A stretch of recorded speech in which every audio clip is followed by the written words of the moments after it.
My name is Chris Claremont. You're watching Omni X-Men. Hi, I'm Bob McLeod, and you're watching Omni X-Men. You're watching X-Men Omni with Justin and John. And their good friend, Hank. Hell yeah. Hell yes. Welcome back, friends. Welcome in to another Omni X-Men. We are back. We're reading Uncanny X-Men. You are here. You're in the right place. Hit the like button. Hit the subscribe. Check down below. Make sure you're all following all the cool people that are listed down below. We are here. We're talking Power Pack tonight, gang. This is going to be exciting. We're going to watch and see how our young team does as babysitters. A new occupation for several of them, including the cover art by Bill Sienkiewicz. But let's see how we're doing with our co-host here extraordinaire, No Good Comics. Dude, I'm ready to talk Shazam tonight. I am ready to talk some Shazam. I've always been a fan of those kids. I'm glad they're finally kind of teaming up. The Marvelettes. With the X-Men tonight. It's gonna be great, John. It's gonna be great. Little Mary Marvel. I have the hardcover of some of those Shazam books. I mean, look. It's kind of like the knockoff version of them, I felt like. At best. I'm going to take some shots at the Power Pack tonight. I'm just going to do it. I should clarify, no knocking on Shazam. I love Shazam. This is a much lower version. How are you doing tonight, man? Yeah, good, man. Doing good, man. Really good. I'm excited for tonight. Another good issue. Heartfelt. I mean, heavy issue for sure. The Morlocks are back. Yeah, you never know what you're gonna get with them. But we got a fun guest tonight too. I was gonna say, when you've got a powerful powerhouse issue, when the Power family is in town, then you got to have a powerful guest, and we of course have Cliff on Comics. Cliff, yeah. What's going on, Cliff? Where's my buzzer? It's so great to be here.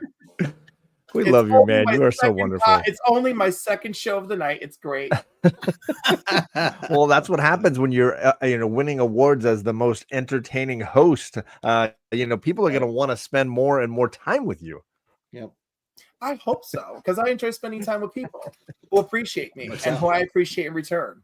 There are two links down below for Cliff that I want to highlight. Of course, his own personal YouTube channel and the Council of Comics, of which Cliff is one awesome member. So if you are looking for great YouTubers to subscribe to down below, there's two right there for Cliff. And then there's another one for this Jamoke over here, because next week we're back over on his channel to see how they're doing with the cliffhanger that we get at the end of this issue. I see what you did there, the cliff thing. There is quite the and unlike last time where I was like, why did you only give me one issue, you scum?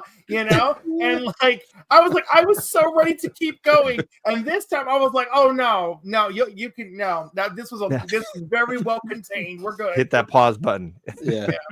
I was like, you can handle that mess with somebody else. Good luck. Yeah, it's gonna get messy. We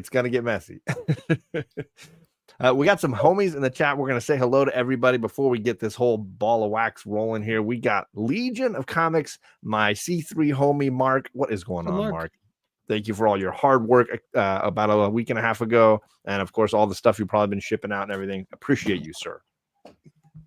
We got our co-host here in the chat, and you can click on his name and follow him over to his YouTube channel if you like.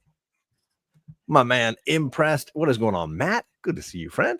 What's up, Matt? My friend Adam makes stuff up. What's going on, Adam? Good to see you, sir.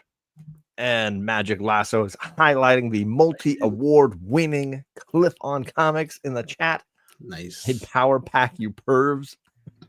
Omni PP is what he called it. We got my friend John from Cali Comics. What's going on, John? Okay. He's been doing a thing on Instagram where you can post books that you got as gifts, AOK Comics, and highlight the season of giving that we're entering. So I want to do it so bad, and I'm constantly exhausted.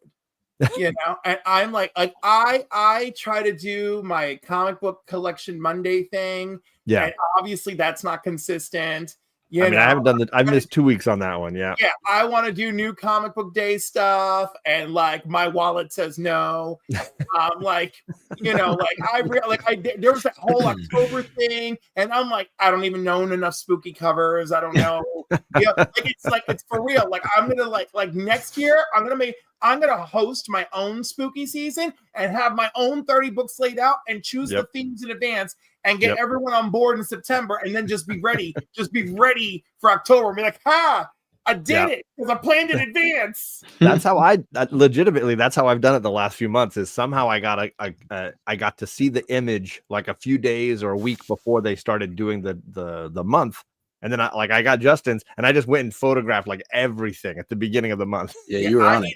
I don't need a week's notice. I need a month. I need a pre-game, hardcore pre-game. Fair. Adam is saying we got Wolverine's daycare service today. That's something I wasn't prepared for.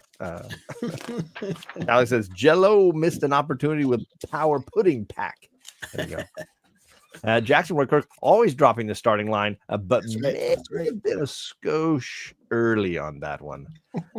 Appreciate all the kitty cats in the chat tonight. We, of course, have our friend Candice Barbosa as well. Candice. Love you, Candice. I hope you're doing all right tonight. So tonight we are discussing issue 195 of Uncanny X-Men.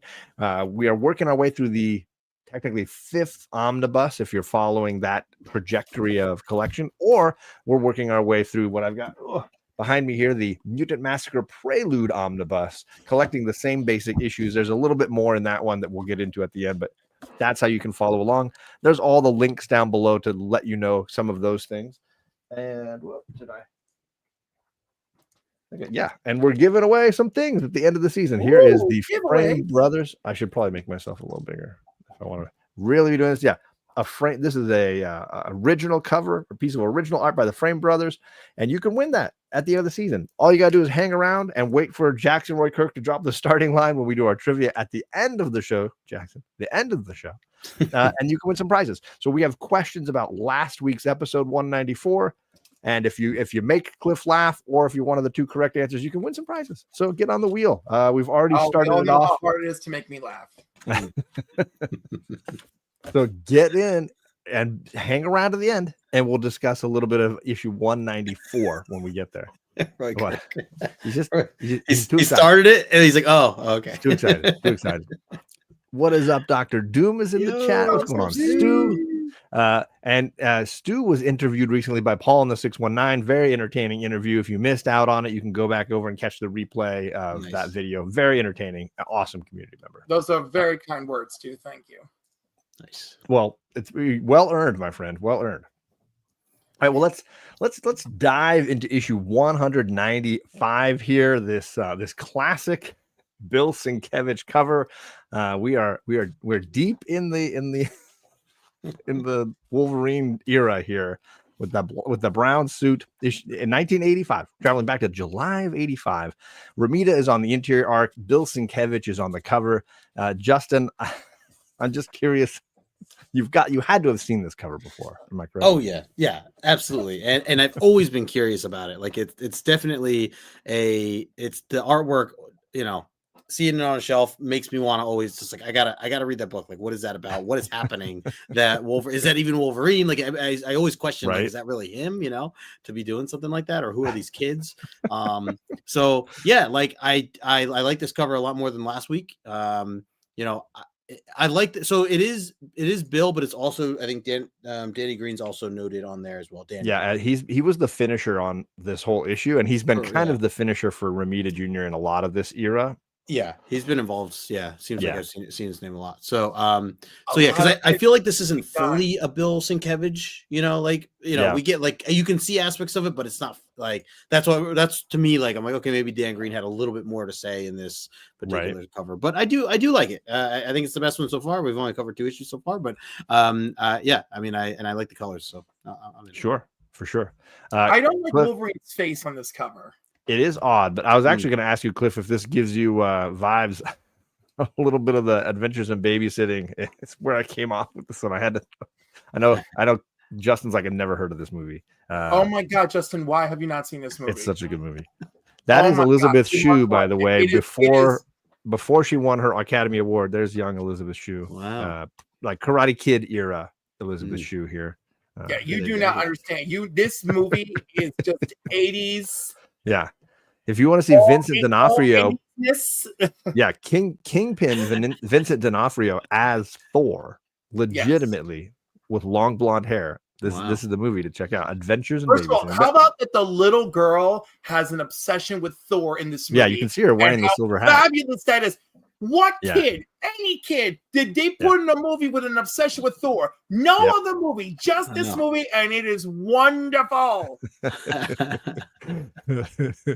had to include a little something nostalgic for us to go along with. But no, I don't get Adventures in Babysitting vibes for this. And then the book doesn't give me Adventures in Babysitting. The book is dark. No, the book is dark. Mm-hmm. Yeah.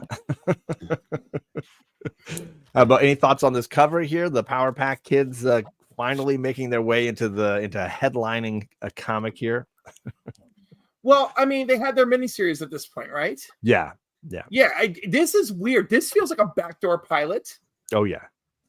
Right? I was like, oh, we're doing backdoor pilots at X-Men? Oh. But that's exactly what's going on here. Yeah. This is a Power Pack adventure featuring the Morlocks and the X-Men.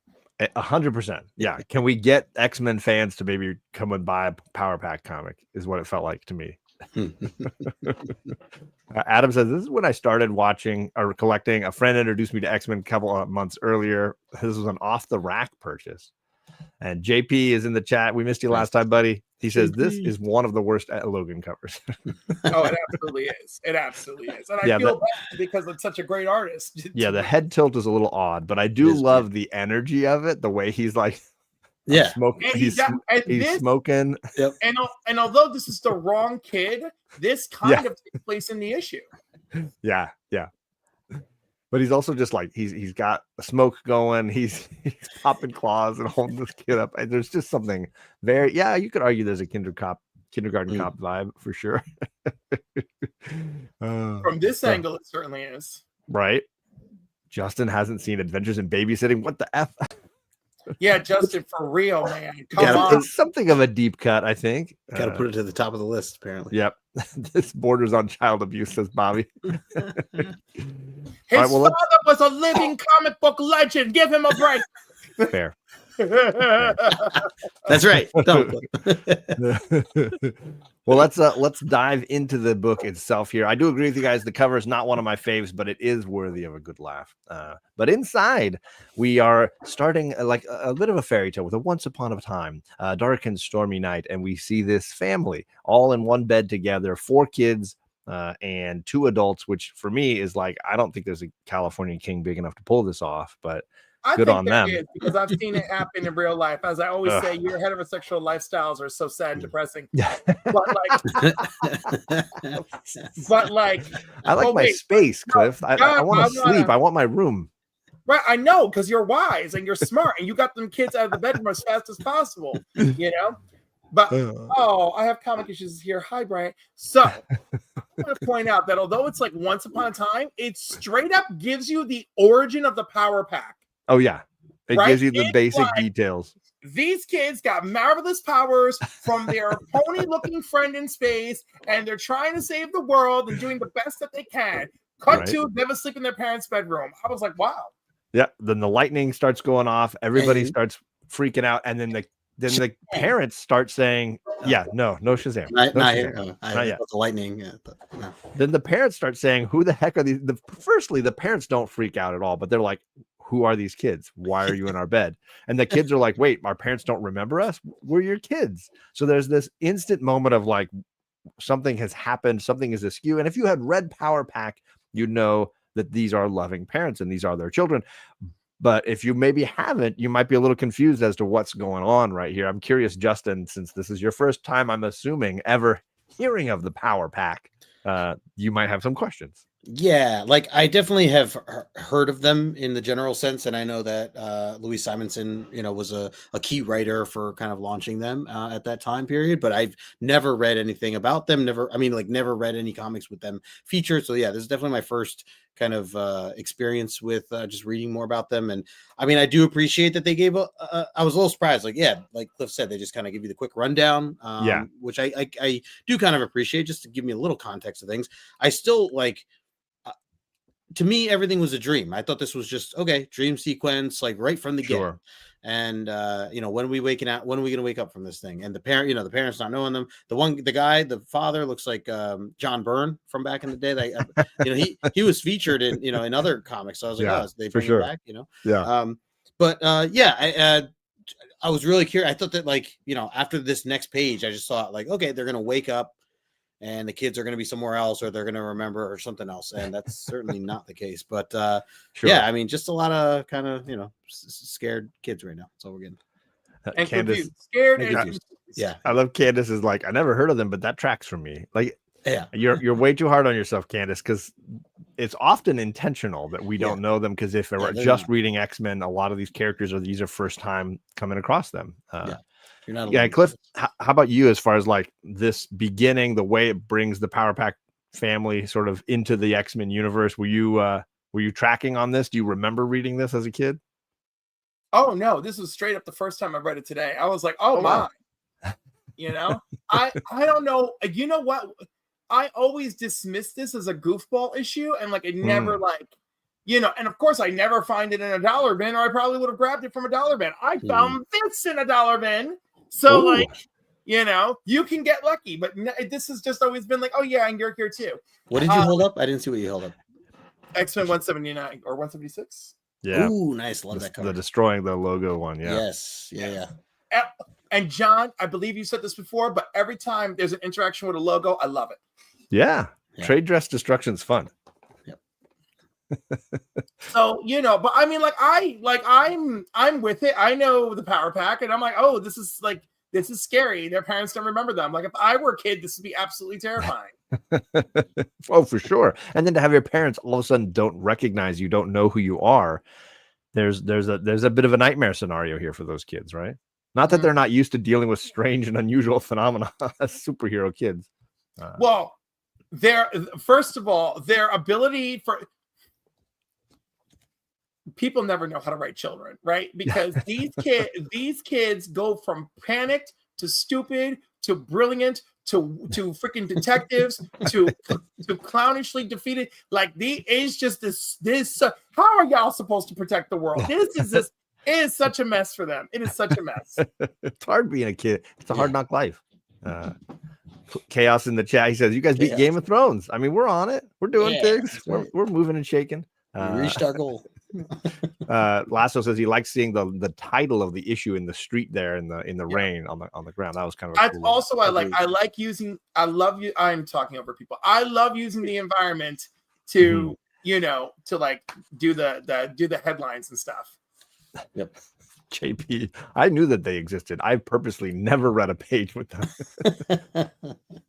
Candace also agrees with our love of typography in comics. Yeah. JP needs to come down off that high horse. I think you'll enjoy the view better. All right, moving on. No, I'm going to make fun of the Power Pack too, JP. Get ready. The kids decide we need to show them that, we have a whole bedroom over here. Come look at our stuff. And they go in because apparently they have bedrooms. They just don't use them. But no, there's nothing in the bedrooms. Bedrooms are empty. All of their favorite cups, all their favorite stuff is missing. The kids start freaking out. And then they realize, we can't show our powers to our parents because they don't know that they're our parents. And then poof, they vanish. Parents are like, we got to go figure out what's going on. These crazy kids woke up in our room and now they're running around like crazy in this apartment building. The kids go to their neighbor. They knock on the apartment saying, "Hey, you remember us, don't you?" He's like, "No, I don't know you. The family that just moved in didn't have any kids. Who are you guys?" So then they decide they're going to run for it out into a stormy New York City street. They escape outside and now they're just sleeping next to dumpsters trying to figure out what the heck is going on. And they decide, you know what? We need to get suited up and solve this mystery, Scooby-Doo style.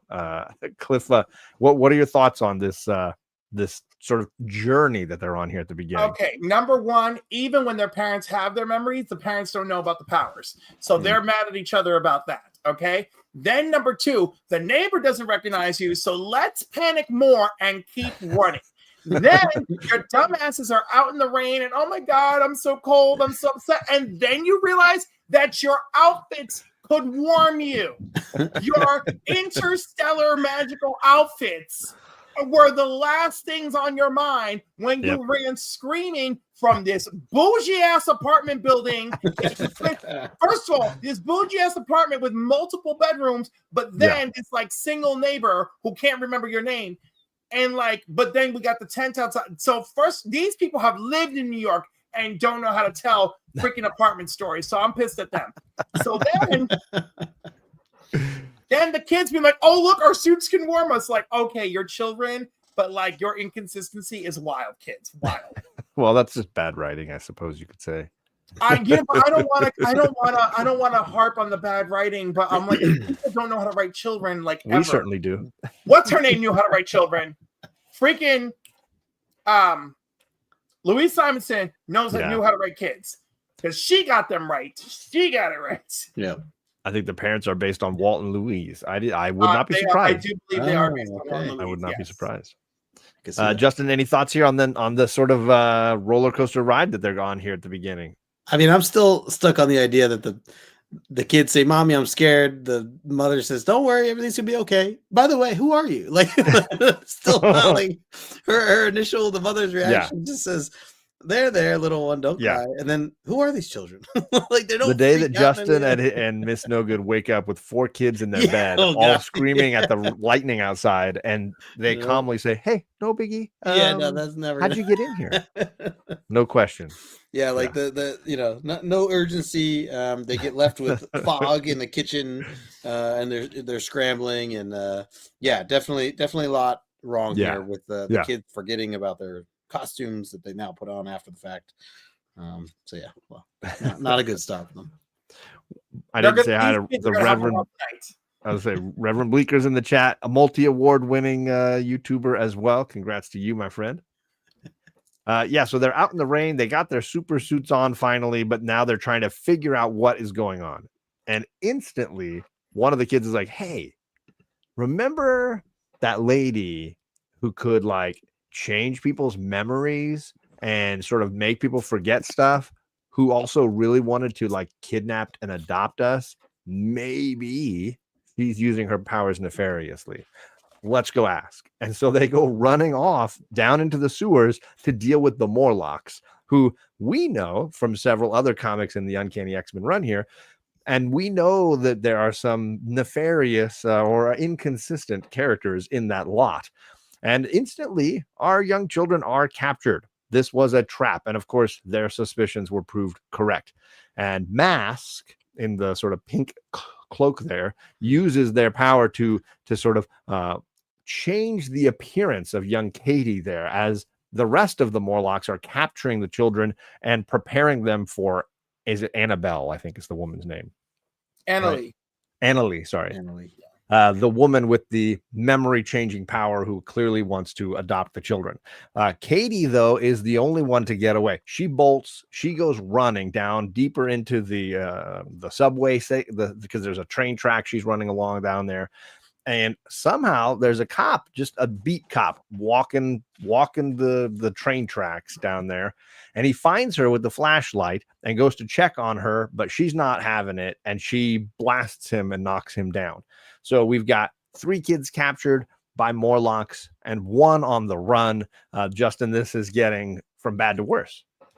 Yeah, just a bit. Like I remember still just as I'm reading this thinking like, okay, like they didn't wake up yet. The kids have not woke up yet. When's this dream going to end? And then sure enough, we get Mask and the rest of these goons here. And, luckily Katie gives the old heel stomp on the toe. Works every time. Gets away from powers. She's got from Mask. That she does. And it is cool to see,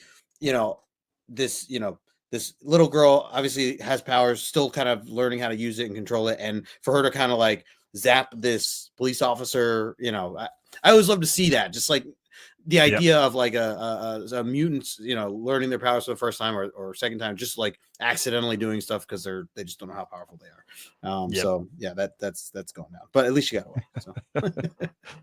Cliff, any thoughts here on the Morlocks being revealed as behind this whole event here? I can't believe. So this is where the kids suddenly become world-class detectives. Right. They're like, do you remember Beautiful Dreamer? She could mess with people's minds. And do you remember Annalie? She wanted us to be her children. It's got to be the Morlocks. Let's get down there. And I'm like, y'all couldn't remember to put your suits on in the rain. And now you're world-class detectives who specialize in Morlocks. But again, they're very young and full of trauma, so why not, right? Yeah. No, go ahead. No, all this, I mean, oh my God, it's such a mass trying to make the kids look different so that they look like Morlocks so that they can make them fit. And that's the other thing. How do all these Morlocks just get along? But Annalee's power is to make other people feel what she's feeling. Yes. So she probably made all of them feel, Beautiful Dreamer and ERG and all of that. Probably made them feel like, oh my God, she has to have these kids, blah, blah, blah, blah, blah. And so of course all of them are using their abilities to mess with the kids. Beautiful Dreamer to mess with their minds. Yeah. Mask to mess with their faces. Yeah. ERG is there just to be like, hi, your powers don't work on me. We're kidnapping little children. Whatever. Let's get into ERG or ERG, because for me, they really do need to, because look, we've had a lot of different artists on this title, a lot of people changing hands here. You can't throw another dark-haired, skinny, punk-wearing, eye patch-wearing character in here and not have us think that this is Callisto or something. Like the Callisto combo between it's driving me crazy. So, I get it. They tell you. Do you know who I thought he was? I thought he was Legion. And there's the other thing, there's way too much inconsistency in appearance as far as these guys are all. What you get when John Romita Jr. is doing the art, and he's in a punk phase, and everybody's got to have the same basic wardrobe. I mean, I get it. You got the guns, show them off, but I just something about the constant. Everybody has to have the same look. Everybody needs an eye patch. I mean, everybody's got an eye patch. Are they pirates now? They were in. Understand. Well, no, but they are like the most dismissed of humanity, so I ain't gonna go easy on nobody.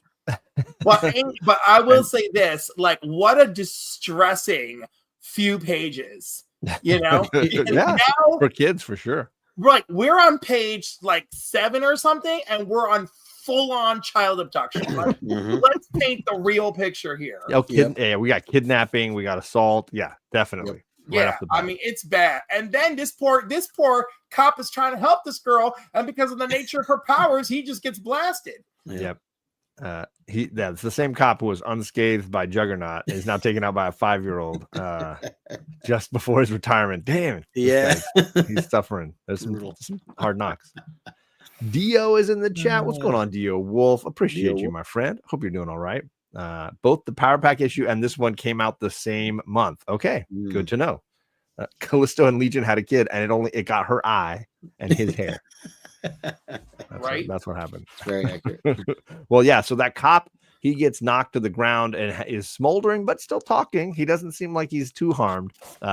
Katie does seem like she's a little torn up. And we cut to the mansion, and Kitty Pryde's having breakfast. She's kind of relaxing, and then she hears on the news something about a happening down inside the subway tunnels, and a little girl who was found after an assault drama with a police officer, and she recognizes Katie despite mask scarring her, recognizes her outfit and is like, oh no, that's Katie, that's one of the Power Pack kids, we gotta help her. So we cut to Bellevue Hospital, where Katie is strapped to a bed, and Kitty Pryde, and I think her first time wearing the Shadow Cat costume, I think so, floats up through the floor, puts her hand on her, and brings her down to the storeroom directly beneath hers, where the X-Men are sitting around and Wolverine's having a smoke. Are you kidding me that this issue of all issues is the debut of the Shadow Cat costume? I believe it might be, at least in the Uncanny title. It might have happened in another book aside from this, but this is the first time I recall it. Yeah. Someone in the chat might be able to update me.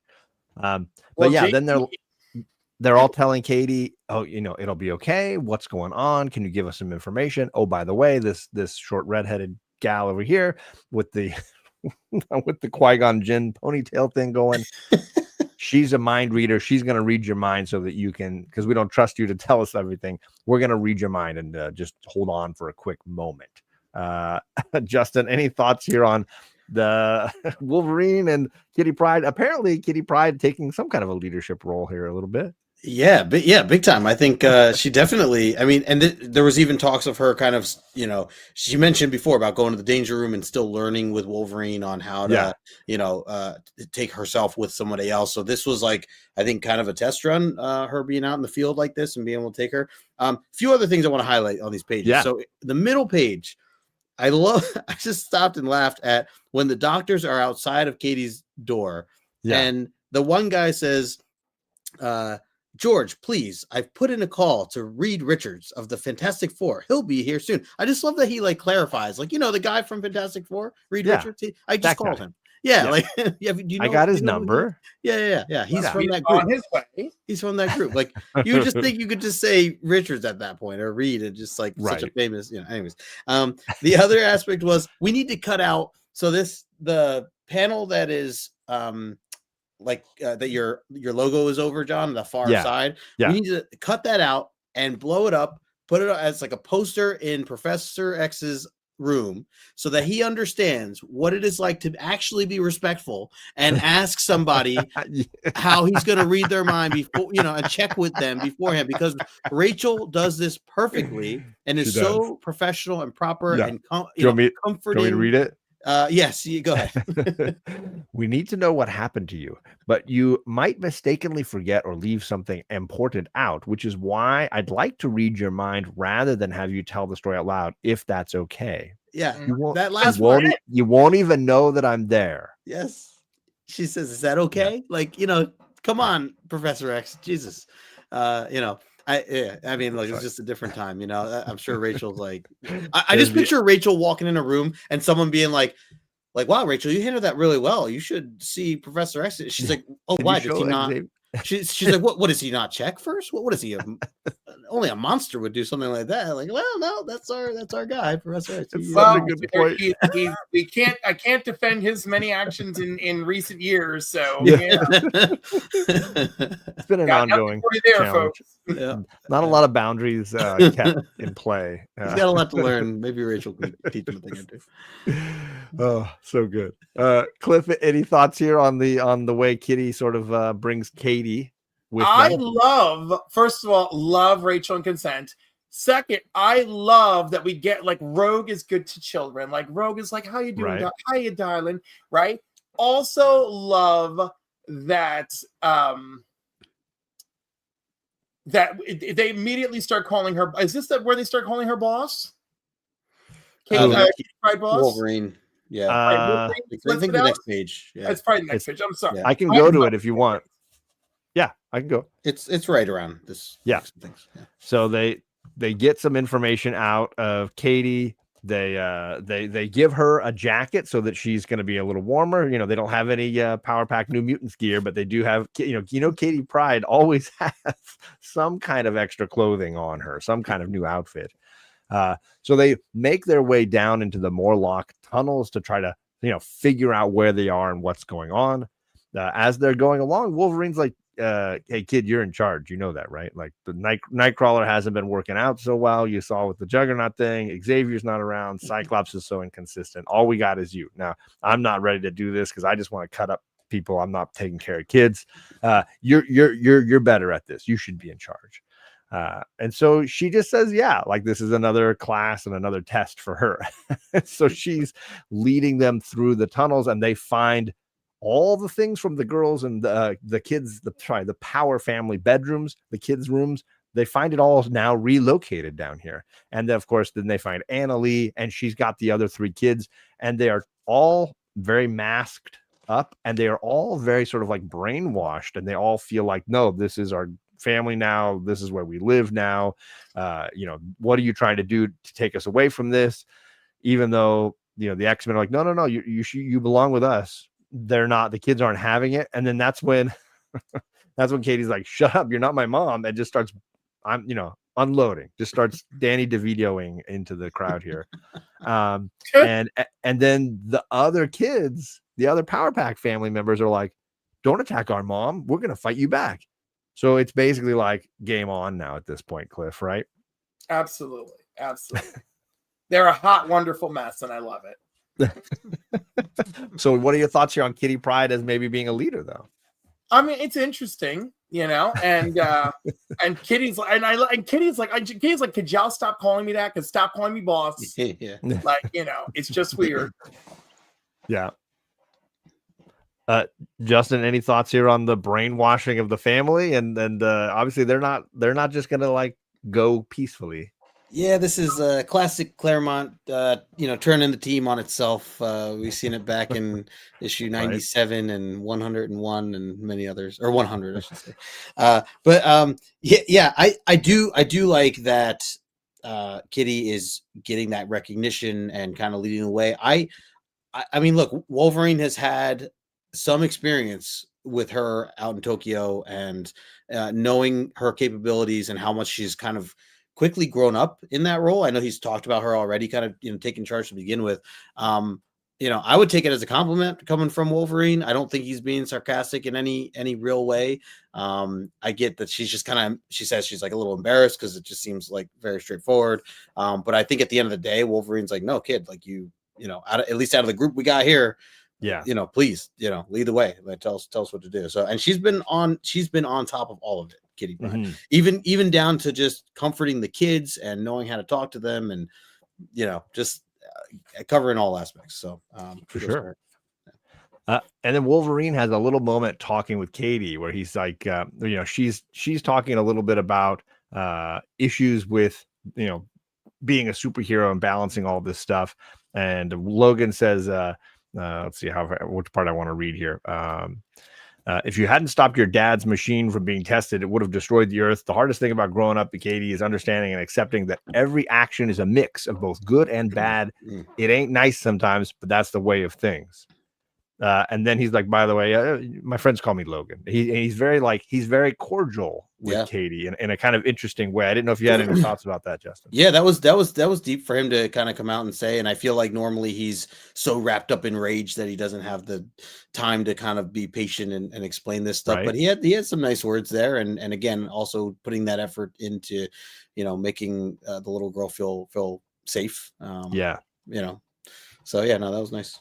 And the other thing I was going to highlight too, like some of this artwork is rough. Which one are you looking at? I mean, just like the dead center one, on the page here, like the way Wolverine's nose head is, and like just like, man, and I get like in some of these other pages, the kids are like, I think if anything, JRJR does a good job when the kids are ugly and they're supposed to be ugly. I mean, I don't know if that's like a compliment to him or if that's like, he just continued to draw. Maybe he was going for looking. I don't know. Wolverine has zero definition. I think Wolverine has some definition. But there's a lot of shadow. Maybe that's it. But I think the finishers were just fixing what they could. Could have been rushing. The one at the top near your logo, John, that's a good detail of Wolverine there. And I like the crouching one when he's kind of like, he's got the hand out in front of him. It works well enough for me. But this the one with the red background and then that middle one, it seems very flat. Yeah. Mm-hmm. Plus, the children look like they aged 50 years, they're actually supposed to. They're supposed to. Mask, they are supposed to. Yeah. Which I don't know the function of that. Is he just trying to? Do you think Mask is just trying to basically help them blend in and hide so that they? Yes, absolutely. They don't look like themselves anymore. Right. And making them look like they're more like kids. Yeah. That's what my assumption was, but I didn't know if anybody else had any other thoughts. Okay. Because they don't outright say why Mask does it, but it seemed like the only option. But maybe that's just me. And we saw Mask do something similar to, was it Kitty? Somebody else in one of the other stories, they were manipulating others. Yeah, he didn't he also do? I think Mask affected Storm. That was a big part of Storm. Okay, was it Storm? Okay. Yeah. Oh yeah. Makes sense. That makes sense. John's like, I tried to block that out. That was my I don't remember it too well. All right, well, let's see this fight sequence here. We got the kids all battling each other with amazing gremlin-looking faces. And Wolverine gets quickly taken over by the G-force power of Alex, who basically just throws him around a little bit. And then Rogue, at this point, is struggling because they don't want to hurt the kids. They want to collect the kids, but they don't want to hurt the kids. And in the midst of the fight, one mutant decides to use their power on her, and that's Leech, who we know has the power to negate other people's powers. The problem is she has the power to absorb powers, and there's this interesting confluence of abilities that happen when Leech and Rogue now come in contact with each other. Firstly, Leech basically like passes out. He can't handle the power.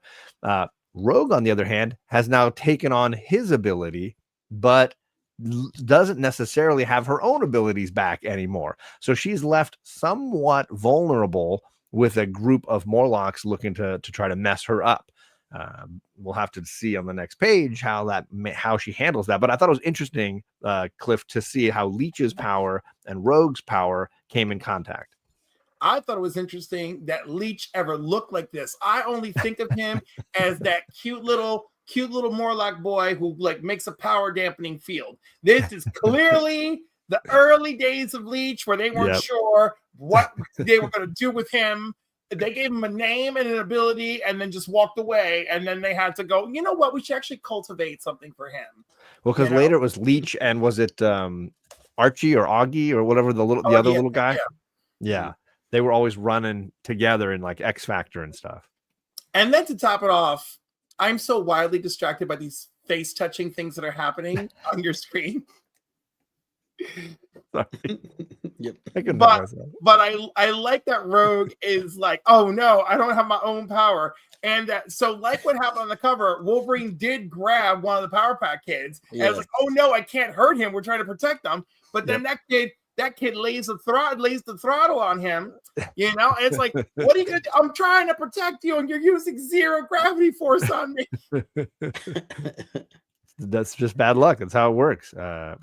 Leech's negation is an area effect. Rogue should have lost her absorption before he got close. But this is the early days. It's like, I know that, but this is so far back, you know, that it's like, oh, this is what Leech was like when we first encountered him. And then obviously writers were like, yeah, let's just fix this and pretend it never happened. Because that's comics. You could argue that he is having that effect. We just don't see as he's getting closer to her. He does reach out and grab her, but it might be unnecessary, is what I think. Right, but then he should have just stayed near her. Yeah, and that way she wouldn't have powers. And when touching her, he only threw himself out of the equation. Right. Anyhow, it's clear that somebody sat down in editorial and was like, oh, this didn't really make sense. We should correct this. Justin, any thoughts here on how this first round of battle sequence goes? Yeah, like Cliff pointed out, I do like that we actually get the scene. Even though it's a different child, we still get the scene of Wolverine grabbing a kid by the shirt and holding him up. He does say he he doesn't really. He says, "Blast! I thought I grabbed a Morlock, but it's one of those power kids. Can't hurt him." So, like, you know, maybe with the mask face and all that kind of threw him off. He just was grabbing, you know, the first whatever. But I do like, that they included that. And then. This will jump right into your next set of pages, I'm sure. But I'll flip ahead. Yeah, go ahead. Yeah, the end of these, I just love how these, like, they're all happy that Rogue has kind of knocked out Leech, and they're like, yeah, well, we're gonna basically they're like, we're gonna kill him and we're gonna blame it on you. She comes in with a flying kick and she goes, nobody frames me, sucker. like Mr. T style. Like, she's punching two guys in the stomach. She's kicking a guy while she punches another guy in the jaw. Like, she's going full, like, I don't know, Fifth Element style here. Yes. By the way, Rogue is another great example of how a character radically changed once she joined the X-Men. She is a wild ass hillbilly, freaking Solomon Grundy, born on a Monday bitch. All the way until she finally goes, oh, I've come to the X-Men. I really should do something, you know, like, I hope they accept me. Like, and then we get all this sugar talk and all of that, and then all of a sudden she's cuter and wearing hipper clothes and easily 10 years younger. But before this, she was like jumping out of airplanes or helicopters and stalking Dazzler on the streets and fighting Power Man and Iron Fist because Dazzler had to hire them for protection. I see you. Claremont family, I see you. You know, I was gonna say, forget 10 years, Cliff. She's like 30 years younger for real. from that first I annual was like, 10. When you absorbed Carol's powers and that alien radiation, you absorb youth too. Apparently, it's good for the skin. It's good for the skin. Good for the skin. That's right, sugar. That's right, sugar. Well, plus a few hours in the danger room every week with Wolverine. Everybody's doing flying kicks and stuff. That's right. Now. That's right. You all learn kung fu. I said sugar and Dazzler multiple times, Ryan, just for you. I will say I love the art on these pages for the most part. I don't see any issues. I like the Shadowcat bringing Logan through the walls and him like holding it like, hey, hold on one second. Pop the claws. He's like, I got these guys. Shit, there's some good teamwork stuff happening here, and the artwork works for me. So the team is coming together to basically put the Morlocks in their place. I don't know if I skipped anything that anybody wanted to get into on these pages. Cliff, was there anything you wanted to do here? No, we're good. We're good. Justin, you good? I just wanted to point out that again, this is Kitty Pryde being the leader and responsible. The panel next to Cliff in the red background, where Wolverine wants to, pull out the claws, and he says too many to play by nice guy rules. Cat. She goes, no claws, Wolverine. Morlocks and X-Men are friends. Like, hey, just remember, like, we can't go killing these people. We got to work together. Like, she keeps a set mind, level mindset. Yeah.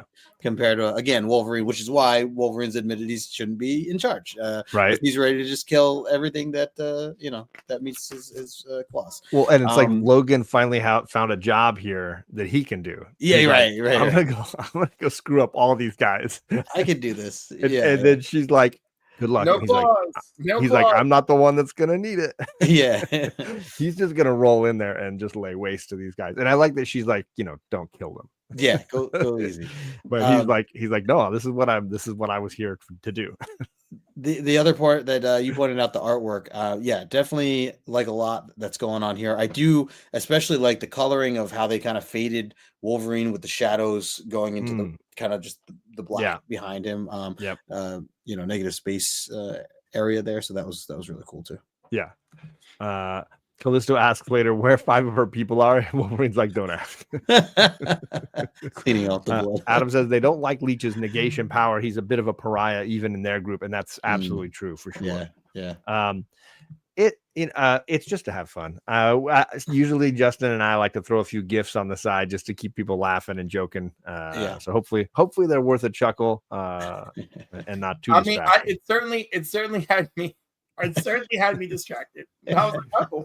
Don't mess up, AA Ron. Yeah. So then, yes, we're getting back to the Powers kids, and they're arguing, trying to talk to Annalise. Specifically, Katie is saying, "This isn't real. Like, you're not our mom. You're an awful person that you're doing this to my family." And then Kitty shows up, and Kitty's like, "Tell me what you think this is. What your real children sounded like before they were murdered. I wonder, how did they plead, beg, pray?" She basically forces Annalise to relive the family dynamic that had that she had destroyed and is trying to recreate. And then Mask shows up all creepy, like, "Hey, I'm gonna finish this all off, and we're gonna get crazy." And then Callisto's like, I took one walk to Jack in the Box, and this all went sideways. What the heck is going on around here? And then it cuts to later, and Callisto's like, "This is unacceptable, even by Morlock standards. Like, this is bad." And also, Callisto is like, "Yo, I said it." And then she throws it down. She's like, "And I told you, Annalie, you know how it works. You disobey me, and we go fight in the pit." My word is bond. My word is bond here. Yeah. And forget even though I'm not the leader for now because Storm beat me up. Yeah, but Storm left her partially in charge. That's right. She did. Yeah. She did. Yes. Yep. And they basically, Katie is remarkably kind and compassionate about, and empathetic, and a wonderful child.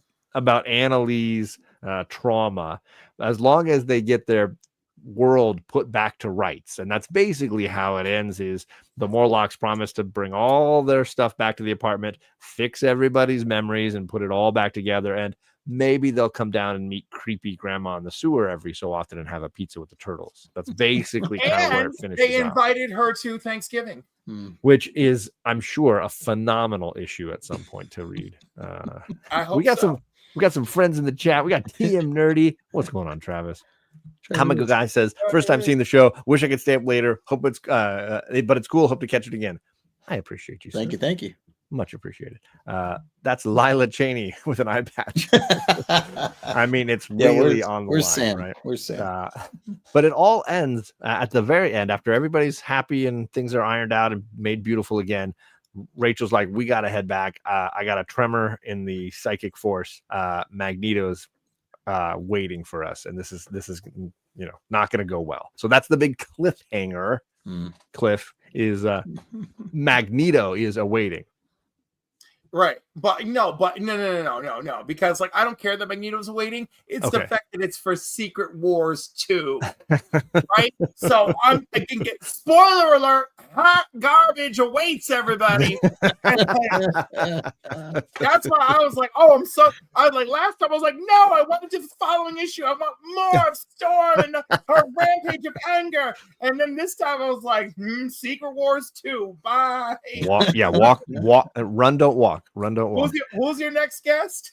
We're not doing Secret Wars. Don't worry, but we'll do. No, but that doesn't matter. You're doing the Omnibus, which means you have to do the crossover. So I feel sorry for whoever that is. Exactly. It'll be tied in for sure. Yeah. Oh, and we know how much John loves Secret Wars too. It's right up there. It's right up there among my faves. Annalie wanted to kidnap mutant children to replace her previously adopted children who had recently been killed. This might be important in about 14 issues. Yep. Let it stew. Let it build. Justin, any thoughts here on how this wraps up and the hint of Magneto? Yeah, I mean, this was definitely a lot, like we were saying, like a lot heavier of an issue than I was expecting. I was feeling for this lady. I mean, in a sense, I mean, obviously what she did was terrible, but the fact that her kids, were killed and everything else, and she's just trying to fill that void or whatever it's sad. So was not expecting that, especially again, I'm still here waiting for the kids to wake up, right? Like I'm just like, when's the stream gonna end? This is a long dream sequence. And no, it was a living nightmare, Justin. It was a living nightmare. Yeah. There it is. So the other thing too, again, this just shows the way when Kitty calls out this girl in the beginning, where she's standing there with her arm up, another leadership move. She speaks well and is able to make her points, and again, I just feel like old Kitty would have been quieter and just still unsure of things and just tell me what to do, that kind of thing. So I just love seeing the growth and her really step into this newer role that we really haven't seen. So love that for her. This is back-to-back issues really with Kitty being top notch here. So I mean, she's always great. She's always great. But and then the Magneto thing at the end, it was very abrupt. I was kind of surprised. I thought we'd get another full page epilogue the way we've been getting the last 4 or 5 issues. I feel like from even the New Mutant stuff. Like Claremont just loves giving a full page of stuff. But here, we just get a short cliffhanger. Well, you can tell he's like, I'm not writing Secret Wars 2. It's not my job. I'm giving you two panels. That's all I'm giving you. Yeah, he's like, you want to go read the rest? Don't if not, don't worry about it. Yeah, I'm not writing that stuff. So by the way, Kitty's outfit first appears in Uncanny X-Men 193.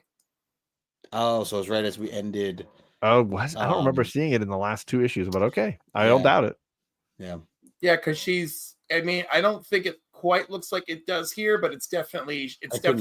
We've moved. I thought she was in the aerial phase. Okay. Yeah, she's moved into that blue black mask. Yeah. We got our friend Matt, the boy who had 7. What's going on, Matt? Good to see you, my friend. Cliff tries to, he doesn't want to give you all his opinions. He wants to hold on to some of that. Molecule Man, come on, Jackson, control the Molecule Man love, please. Crying out. Molecule Man is an excellent villain when written properly. The kids bring Annalie home for Thanksgiving. The parents are like, we don't know your kids. Yeah. We don't know weeks or months. And Annalie's like, it's not my fault this time.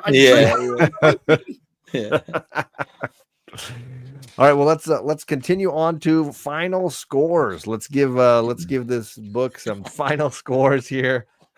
Looking for you want to give it a CGC grade, you want to give it an 18 inning baseball score, you whatever you want to do here. Justin, we finished the issue. How do you think this one came out? First of all, shots fired at any of you Chicagoans like Candace. John doesn't know, so don't get upset with him here. Hey, I'm picking the Cali team, the Athletics over the Cubs every. I'm going Cali. Wow, West Coast, best Coast. He knows what ATH stands for. Wow, all right. Yeah. So ultimately, I mean, I ended up liking this a lot more than I kind of thought I was going to. I think again, I was just waiting for this dream sequence to end, but then as it developed and got into like Kitty Pryde stuff and her leadership, huge with just seeing how Rachel handled everything with with Katie. I always like to see the Morlocks come back. I'm always interested in kind of their whole ordeal and all the different ones that we haven't met all of them, but we certainly have gotten a few back. And the fight scenes with Rogue, I thought were great. The artwork can be a little hit or miss throughout this, as we pointed out. But with all that being said, and again, a bit of a tearjerker at the end, I think. I'm gonna go ahead and put this at I'm gonna call it an 8, a solid 8. I think is a fair, and again, a lot of it more so because of just seeing Kitty in action and what she's doing. So sure, yeah. Cliff, how about yourself? How did this one score for you? You know what? It made me feel things, which is good. It was a little rough around the edges. Empress gave it a 9. Damn. Wow. Bobby gave it a 7. By the way, like Jackson, I'm not going to call this a filler issue because in Power Pack 19, Homegirl goes to Thanksgiving. All right. Oh, I got to find this issue now. Yeah. All right. Power Pack 19, she shows up for Thanksgiving. And then we get a little more of the relationship in Uncanny 211 or some shit like that. Oh yeah, it's coming. This is the prelude to the Mutant Massacre. You got to give us next season. You got to give us a year. I was gonna say this is just Annalie has a story arc. Okay. Yep. I'm gonna go with Justin. I'm giving this an 8. All right. My expectation was like low, but then like Kitty's leadership. Rogue gets to be a badass. Like there's just so many great moments, and also like the most spectacular X-Men are not here, right? Yeah. I mean, we've got a great mix. I mean, Rachel is powerful. She's like, there's side crap everywhere, like messing with my telepathy, and like we got Wolverine, who's like, what do you mean I can't hit them with claws? And Katie Power is just like, I've got all this kinetic energy, and I need to save my family. I adore it. I adore it. Yeah, for sure. Nice. I like these scores here. Yeah, Matt's giving it a 9.0 for him. JP says false advertising on the cover. He didn't kill any kids. 2.0. Jackson says filler 6.0. Bobby's getting 9.2. I think earlier that was he was saying hi to the boy who had 7. Okay. Yeah, I was like, I don't think Bobby's ever given anything under a 9. So I'm like, Bobby must have hated this one, but no. Yeah. Okay, no. He's happy that Rachel's asking for hey, consent. Consent matters. Consent matters. I know. A 9.2 still speaks volumes, though. It Bobby, does. Just so you know, we know you're cringing a little, Bobby. 11-year-old me reading Wonder Woman as she's flying away from Zeus, yelling at him about how she learned about consent in man's world, still gets me. George Perez, man, crushed that issue. So good. Seriously, the fact that Rachel actually asked permission to read someone's mind makes it a great issue. Calling out Xavier.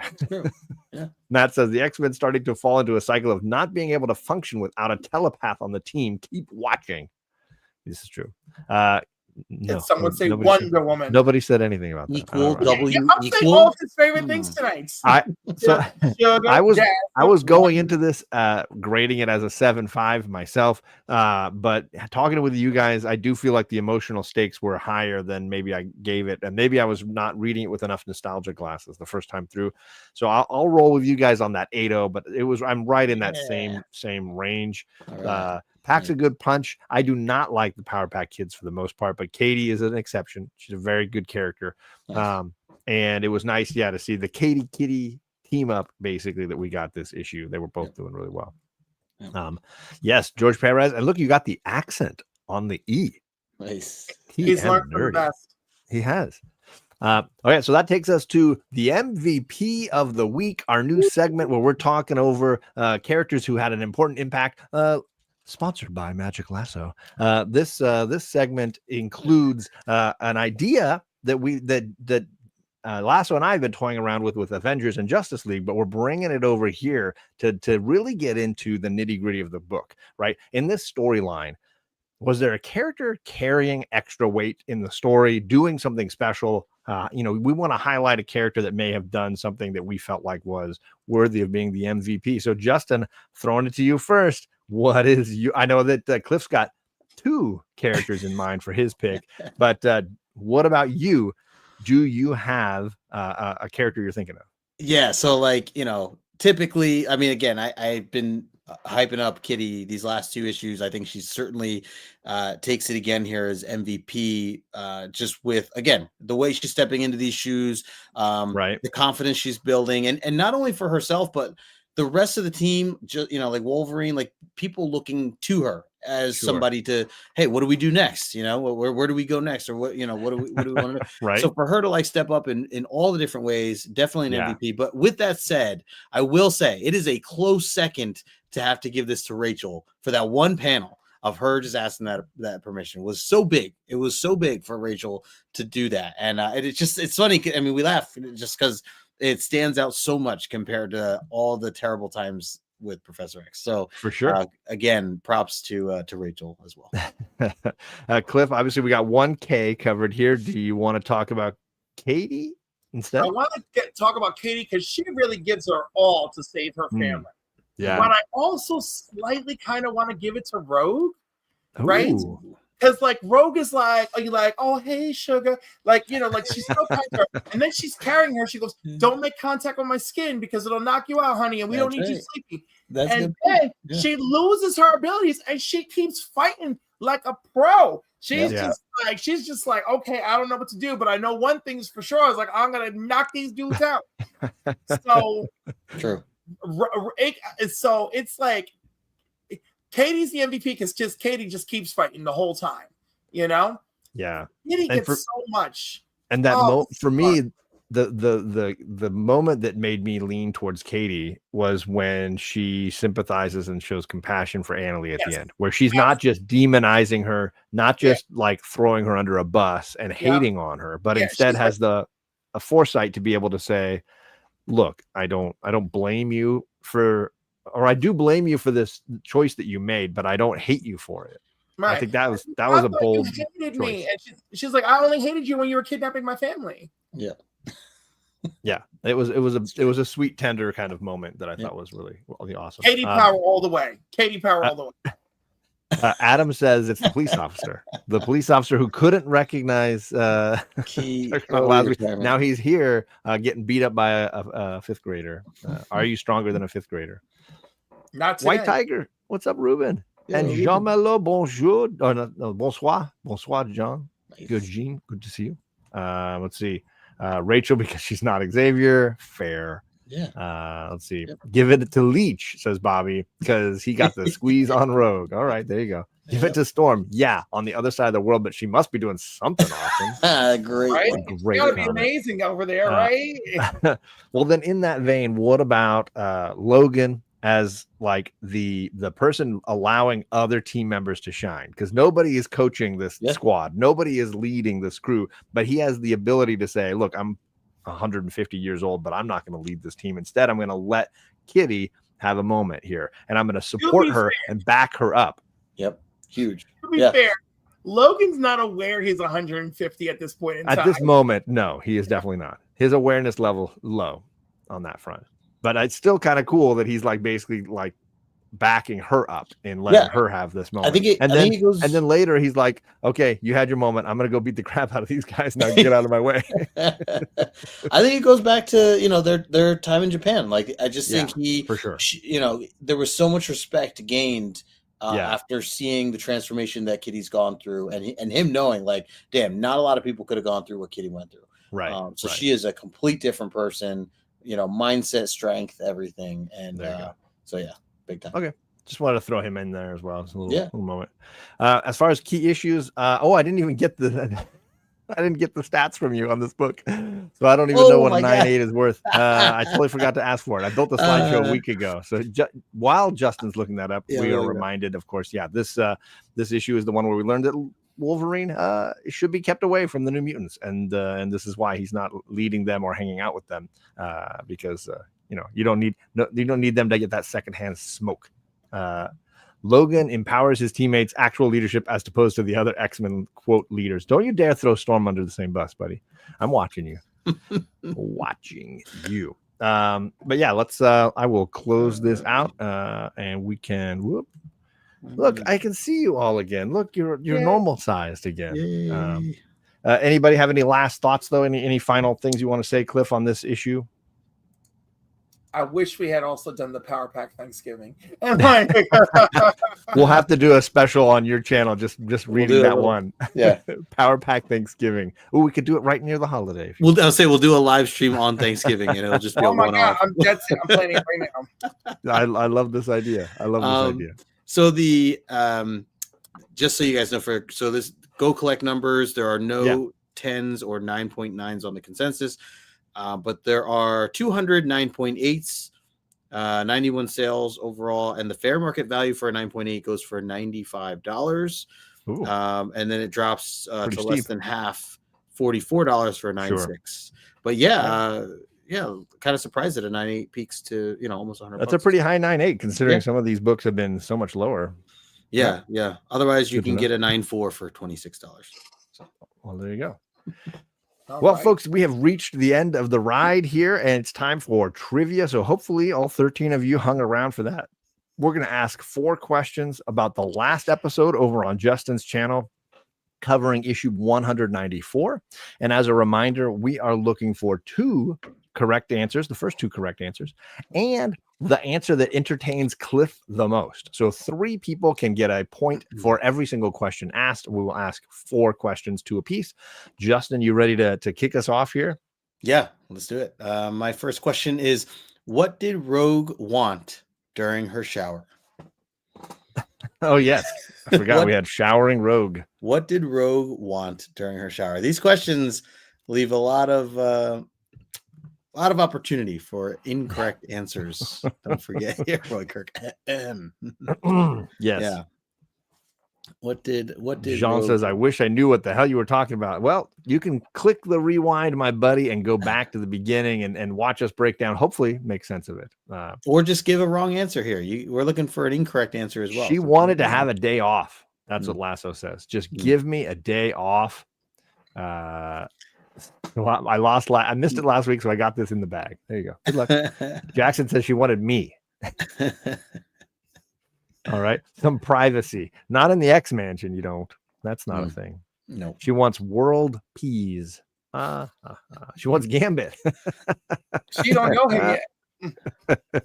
She wants a razor. Yep. She needs someone to shave her. There you go. I see 2 correct answers, if I'm not mistaken. I see Magic Lasso. Music. Yep. And then right below, I got Empress. All right. Yep. That is correct. Empress is officially in the lead. She was upset because the news was coming on. She's like, just give me more music. Don't give me the news. A special shower head. All that she wants is an itty bitty baby. What? That's awesome. All that she wants is another baby. So she wanted conditioner. A Diana Ross wig. She wants Professor X to leave her alone. I mean, yeah. There's a fair amount of that going around. It's the closest. I knew it. That's Professor X to leave alone is the closest one to get me to smile, but we're just going to give it to Magic Lasso for saying music first. There it is. Lasso coming back strong with double points. Lasso. Yeah, good effort from Bobby. Good effort from Bobby. All right. My first question is, what was the big mistake that the policeman made at the beginning of that issue? How did the policeman screw up right at the beginning? And we've kind of mentioned it a couple times tonight, so hopefully it's fresh in people's minds. Shows you how much I read. You don't need to read for this show. You just need to listen. Just join us for an hour. And then, take a guess. Or next week, you've watched this one. Next week, be over on Justin's channel and you can answer questions about tonight. Yep. Get them all right. He screwed up because he bought the wrong box. On my channel. And then Thanksgiving week. Yes, exactly. Bought the wrong box of donuts. That's a big mistake. Gotta have the right donuts. Let's see here. He tried to stop somebody with superpowers. You don't do that in the Marvel universe. You step aside. Do not call do for that. backup and you walk away. He forgot to say it's Juggernaut, bitch. That's right. Fair. I was watching a hockey game. More important than comics. Sorry, game. I get it. I get it. So far, I did see a correct answer. I'm just gonna say. I saw one correct answer so far. Yeah. Yeah. Same.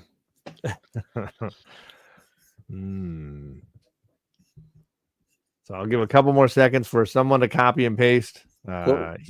He asked the wrong child where John Carter was. I don't know that I get that joke. Let's see here. There it is. Impressed. He did not recognize Juggernaut. But I also got it up here at the beginning with didn't recognize that giant 10-foot guy. Yeah. Yep. Fair. So both of Adam and Matt getting the point there. Did I get any more comedy answers? He didn't tune in to chatting with the community with TM. He didn't recognize him yet.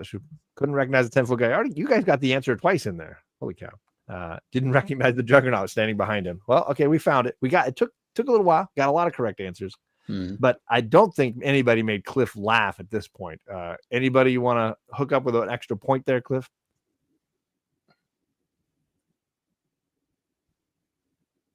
No. I was waiting for the no. So I'm good with bad spelling.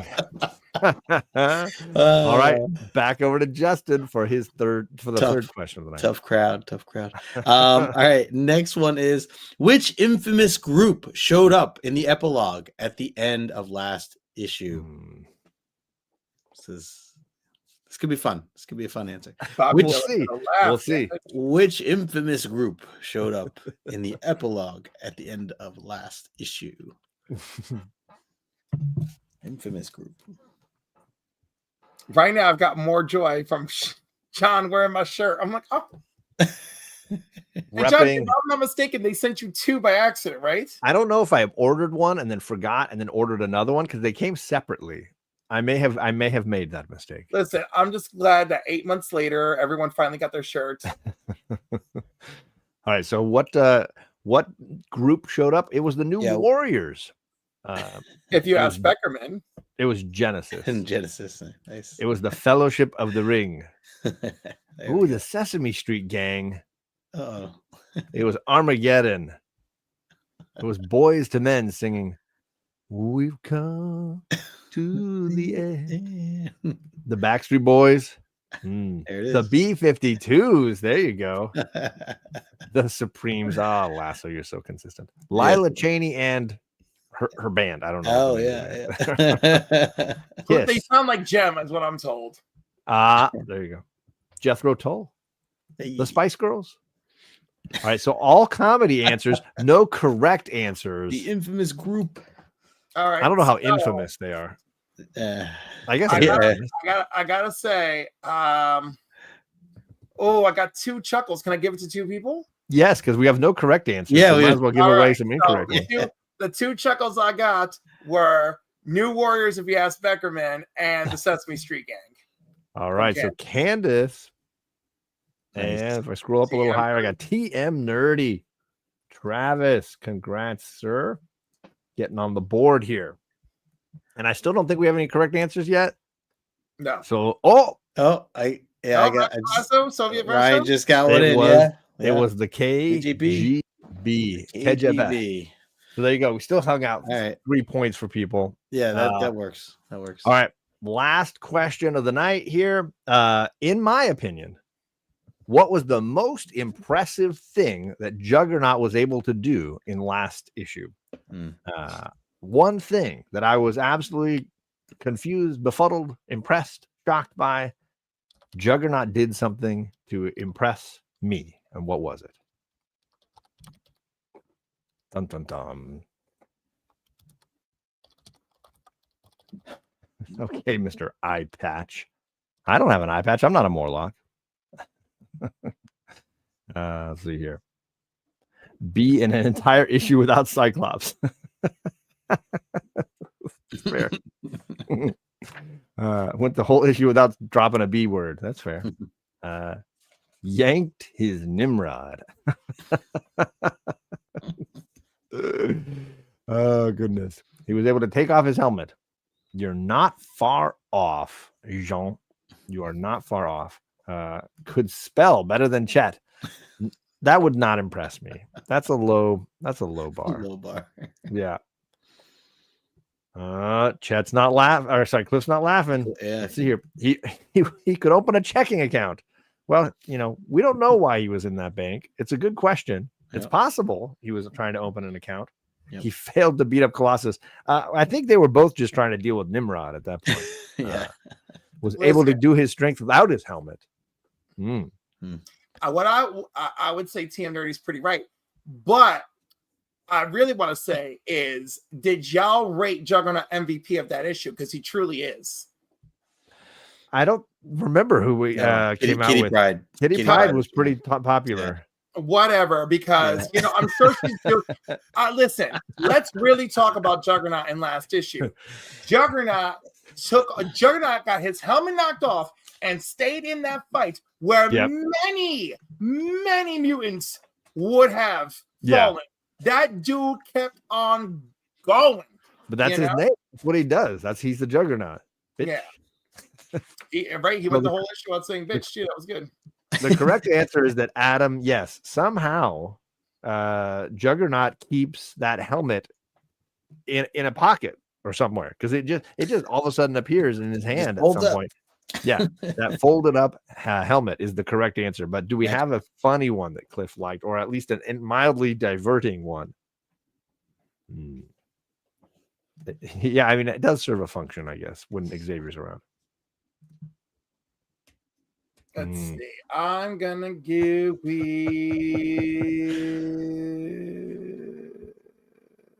oh God. You know what? Open a checking account was pretty good. The Jackson Roy Kirk. There it is. Dropping the starting line as always and scooping up points. Appreciate you, Jackson, as always, my friend. I'm so glad to see you in the chat every time, my friend. Cliff, thank you for hanging with us. Thanks for talking Power Pack and X-Men. Thank you for always holding down the truth there on the Council of Comics. Thanks for always making videos and being in everybody's chats and commenting and being so effusive. Thank you for being you, and congratulations on all your awards, man. Yes. Thank you. I appreciate it. It's a very lovely experience. And I love you folks. And it was great being here. This is a good issue. This is really a good issue. Yeah. You scored. You did well. Yep. Justin, anything coming up you want to mention? Anything that people need to be aware of? We're on your channel next week, 196. Yeah, so it's been a while, but next Tuesday I will be live back-to-back hours between starting at 7:30 Eastern time. So still the Omni X-Men night, but before Omni X-Men at 7:30, we'll actually be switching it up. I talked about this last time and talking a little bit of music.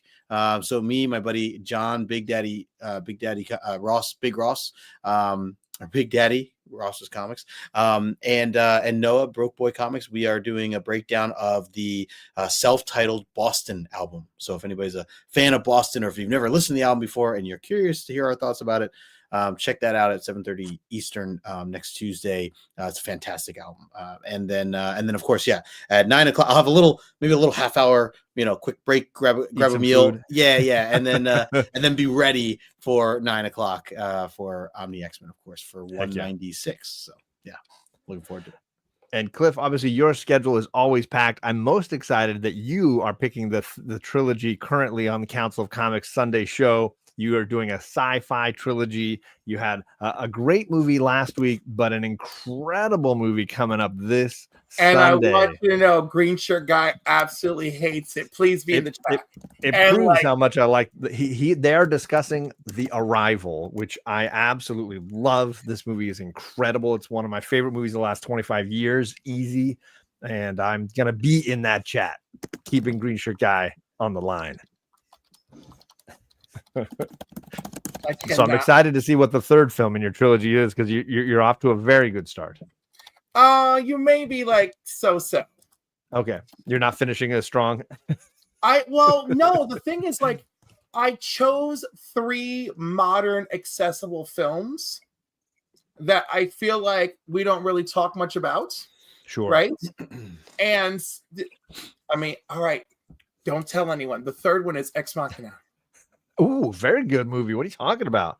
Right. Well, again, disturbing. That one's disturbing. Well, because I want to give you a true trilogy experience.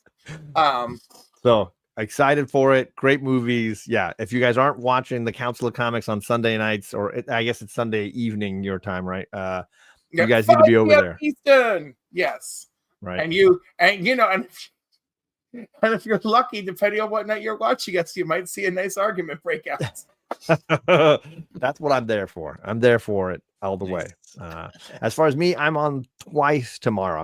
I'm doing the back-to-back that he's doing Tuesday. I'm doing it tomorrow, talking about Hawkeye, Matt Fraction and David Age's Hawkeye. Nice. This is going to be me and JP tomorrow evening. And then immediately following that, I'll be doing book club with Alec Whitewell Comics, and we'll be getting into Absolute Batman's annual #1, the incredible Daniel Warren Johnson issue that everybody has been talking a lot about lately that is worthy of discussion. We will get into it. Because someone needed to write a good Absolute Batman story. There it is. Dang. Well, I really thank everybody for coming. Of course, our guests here, and we will catch you guys all again, like I said, next week over on Justin's channel. Until then, have a great night.